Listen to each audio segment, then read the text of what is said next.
On va rencontrer le ministère.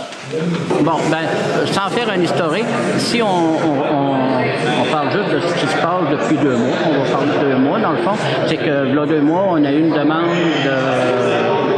pour faire une soumission à laquelle on s'est attaqué tout le conseil d'administration avec beaucoup d'intérêt, puis beaucoup au niveau des chiffres, là, même si le montant semble haut, là, on a tout pensé là, pour être sûr, parce que quand on fait une soumission aussi, il faut voir aussi à ce qu'à la fin de la ligne, on puisse arriver aussi. Là.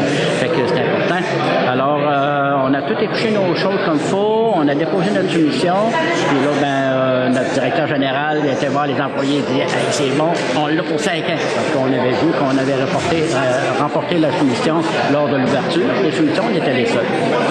Ça n'a pas pris quelques jours que non, les maires ont refusé la soumission, puis on retourne en appel d'ordre.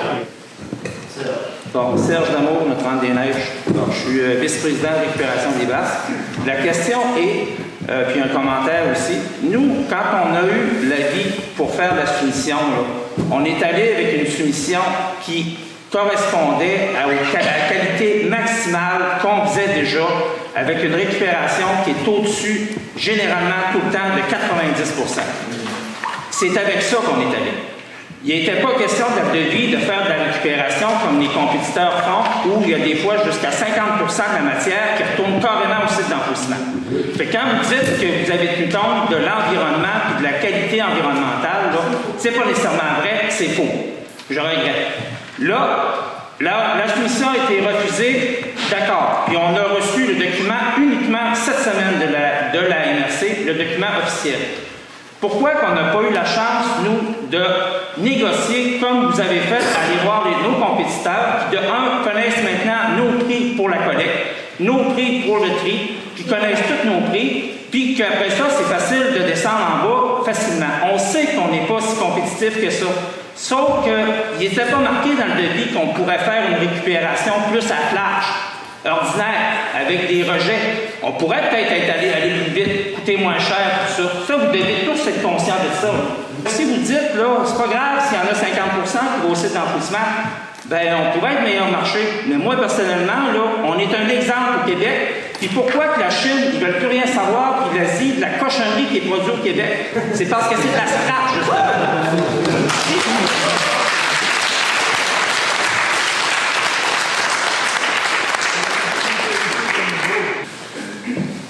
Charles, lui, là, ce qu'il demande, c'est pourquoi on n'a pas eu un son de cloche avant le deadline, avant le 4 octobre, quand on a su « Hey, vous êtes donné trop cher », c'était comme si c'était une surprise.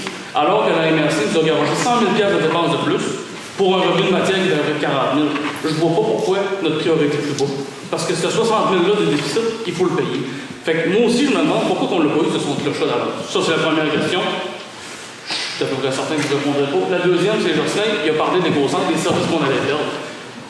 Y a-t-il quelque chose de prévu au niveau des gros centres pour le point de dépôt à l'année, des matières électroniques, des résidus domestiques dangereux, sauf que ça reste à l'intérieur, cadenassé sur une surface de béton?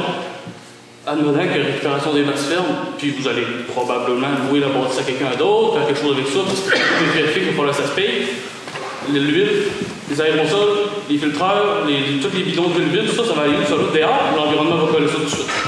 Ils viennent à voir tous les jours. Ça va prendre des installations pour ça. C'est quoi que ça va prendre? Soit vous construisez une bâtisse à l'extérieur, soit vous gardez un espace à l'intérieur, mais si vous gardez un espace à l'intérieur, c'est des frais fixes. Qu'est-ce que tu as prévu pour ça? On parle tellement d'environnement où il y a plein de jeunes de l'école secondaire qui sont descendus dans les rues pour se motiver puis dire what's up, qu'est-ce qu'on fait avec notre avenir? Puis là, on est en train de leur dire comme ah ben c'est bien cute, ben oui, puis là on partage sur Facebook, puis on trouve ça cute, mais concrètement, quand il y a un endroit qui procure des emplois, qui a un vraiment meilleur rendement sur le plan environnemental, je ne vois pas pourquoi. En fait, est-ce que ce ne serait pas une possibilité de faire une campagne, d'aller, bon, là, on est devant les élus ici, mais de peut-être aller cogner au provincial, à Recyc Québec, est-ce qu'il n'y a pas des subventions pour aider à mettre de l'avant, en faire un exemple plutôt que de juste dire ben ça fonctionne pas. Est-ce que ça pourrait pas devenir ça la norme? À travailler activement pour le des activités de notre principal pôle de réinsertion socio-professionnelle, pour le maintien de notre expertise locale, puis on parle d'un circuit court, on va pas produire des gaz à effet de serre pour transporter de la matière recyclable. Puis finalement, on peut-tu garder justement sur notre territoire, je ne parle pas à Rivière-du-Loup, je parle dans les basses, pour la capacité d'être autonome face au grand centre, on peut-tu garder des emplois de récupération des basses sacrament?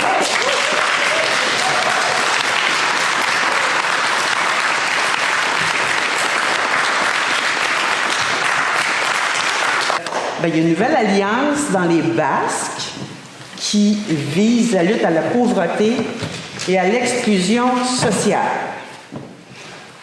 Alors, je pense que vous pourriez refaire vos devoirs. Deuxième suggestion, les éoliennes. On ne pourrait pas avoir un montant des éoliennes affecté à ce projet social-là. Voilà, c'est tout.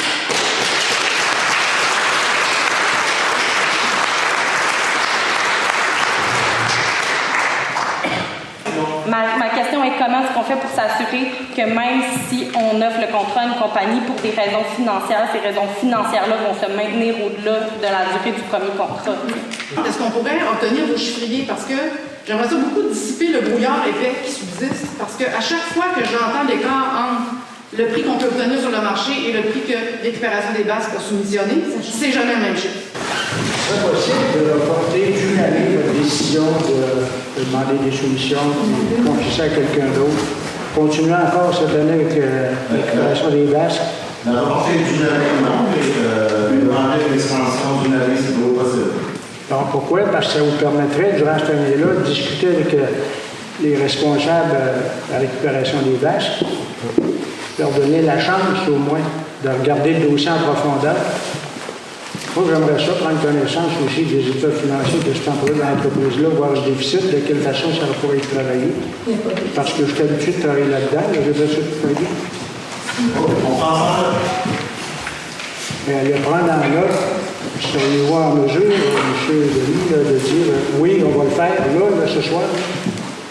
c'est les maires qui ont décidé ça. C'est le fun, l'occasion est excellente, tout le monde est là.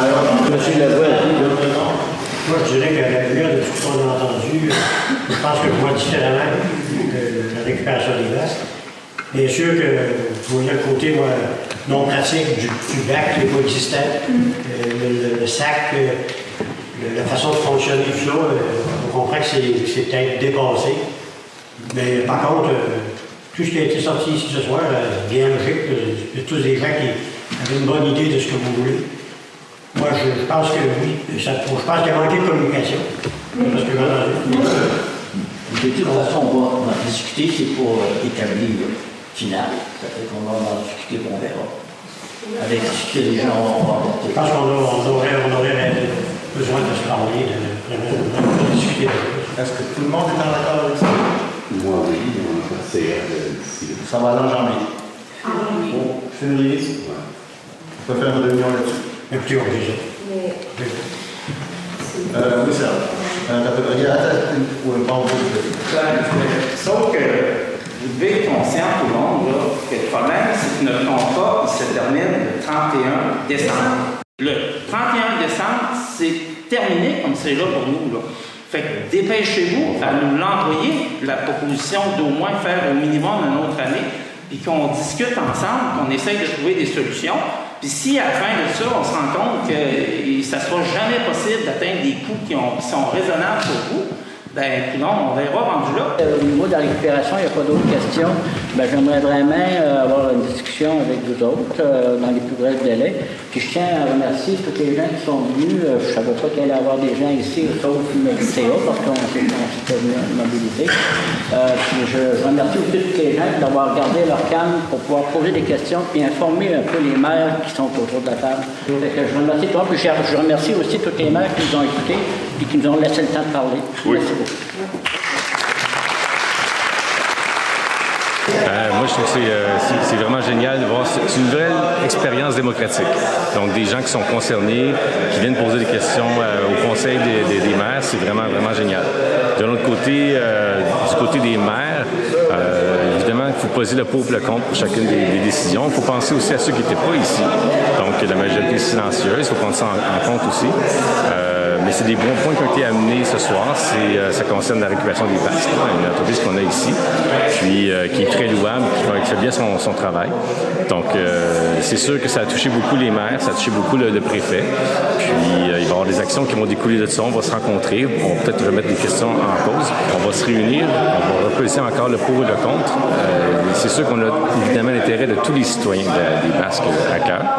Puis, bien, on va espérer que ce soit la bonne décision qui va être prise.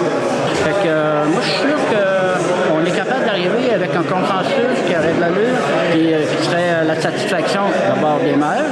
Dans le fond, si on peut faire mieux, puis que les maires acceptent nos propositions avec une rencontre avec le préfet et M. Dalle. Nous, on ne demande pas mieux que de revoir nos chiffres et de revoir notre récupération revivre. Ça, ce serait notre plus gros souhait pour l'an prochain.